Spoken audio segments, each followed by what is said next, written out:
What's sampling, and is it important? Hi, and welcome to my first video installment of Stats for People Who Hate Stats. In this video, we will be covering sampling. But why? What does sampling have to do with statistics? Well, let me counter that question with another question. How could you run statistics on data you don't have? And even if you did have data, how would you know that it would tell you anything meaningful about the population?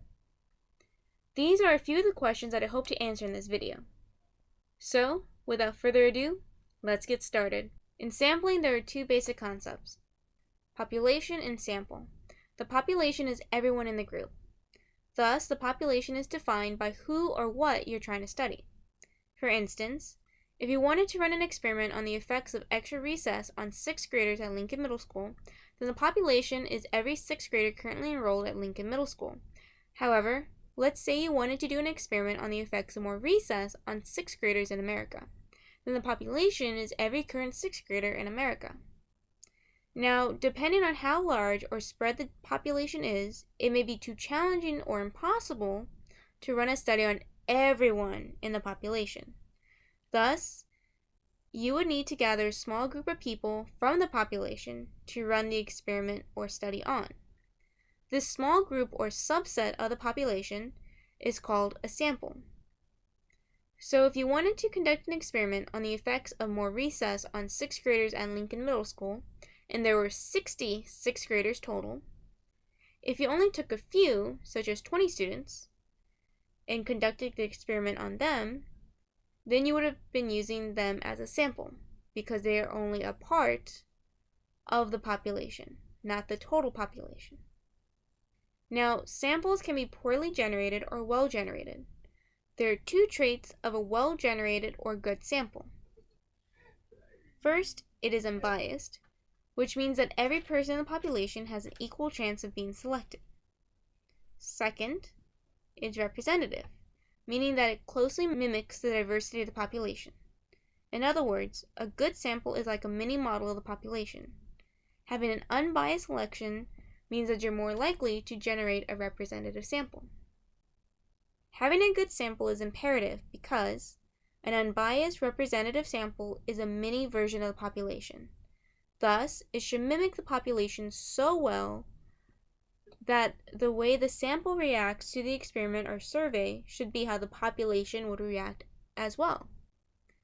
Therefore, the findings of the experiment could be generalized to the population. To demonstrate this idea, let's look at an example. If I wanted to test the effects of a new curriculum on 2nd graders nationwide, I would want to have a sample that accurately represents that population, which is all 2nd graders nationwide.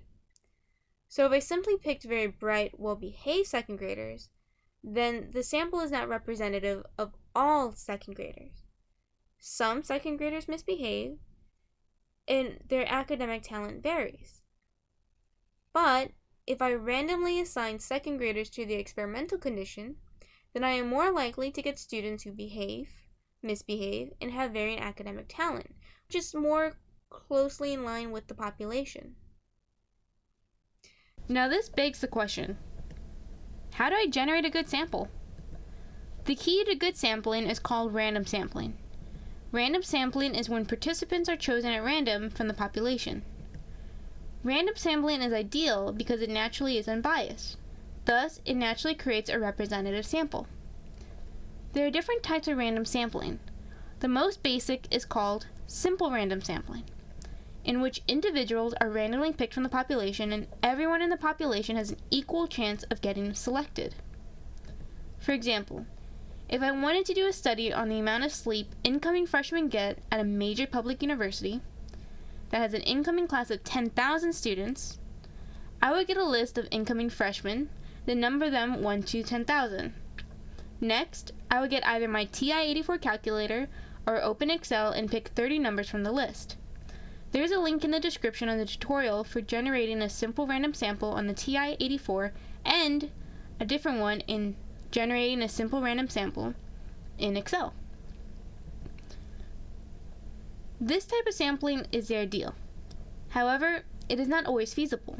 Sometimes the population is too large or a list of the entire population cannot be generated, and sometimes the population is too spread out.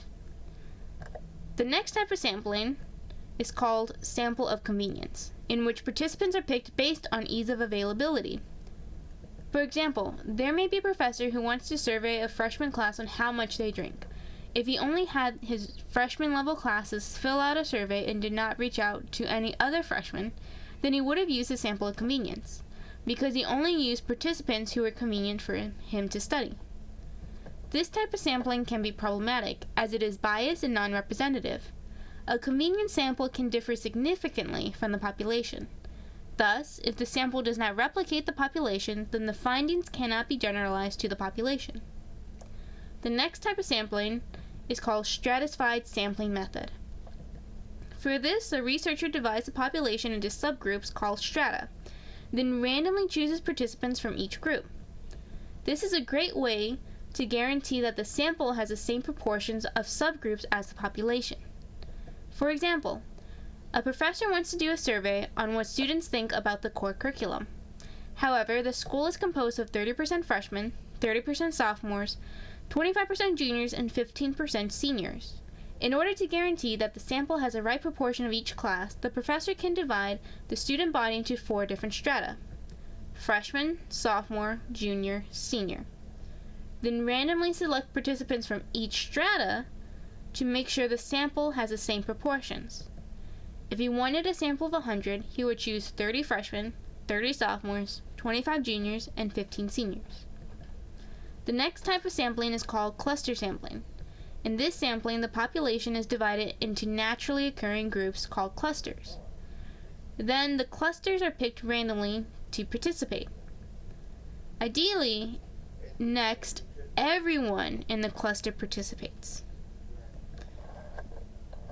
This is actually a very common method used when in calculating unemployment rates with cities. So, if the city wanted to calculate unemployment rates, what they would do, they would subdivide the city into neighborhoods. Then they would pick the neighborhoods randomly and sample or survey everyone in that neighborhood. The last type of sampling is called systematic sampling. For this one, the population is ordered, then researchers pick the frequency at which participants are selected. So if I wanted to run a survey on the student body, I could alphabetize their names, then pick every 5th person on that list to participate. The interval is completely up to the researcher. To recap, a good sample is unbiased and representative. A good sample is a model of the population, which is why findings can be generalized to the population. Common sampling techniques are simple random sampling, which is ideal, but difficult since it uses the whole population; sample of convenience, which generates bad samples and should be avoided; stratified sampling method, which is great for keeping proportions of the population; cluster sampling, in which you need to test every person in the cluster selected; systematic sampling, in which the interval is up to you. Thank you for watching. If you enjoyed this video and want to keep up to date with my posts, please hit the subscribe button below. Thanks, and have a blessed day.